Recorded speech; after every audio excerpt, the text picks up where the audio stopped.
మీకున్న స్నేహితులు ఎలాంటి వారో పరీక్షించుకోండి. ఏదో ఉద్యోగం చేస్తారు కాబట్టి, కాలేజీలో చదువుతున్నారు కాబట్టి, లేకపోతే ఏదో స్కూలింగ్ చేస్తున్నారు కాబట్టి ఫ్రెండ్స్ అంటే బీ కాషియస్. వాళ్ళతో నీ వ్యక్తిగత జీవితాన్ని పంచుకోవాల్సిన అవసరం లేదు. ఎందుకంటే ఈరోజు కనబడతారు, రేపు కనబడరు, రేపు నీ వెనకాల వాళ్ళే మాట్లాడతారు.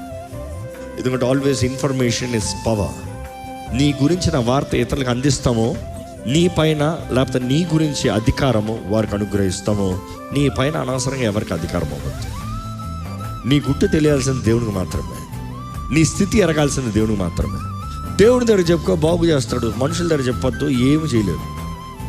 But at the same time జీవితంలో గ్రహించాలి, దేవుడిచ్చిన విలువైన స్నేహాన్ని దూరం చేసుకోవద్దు.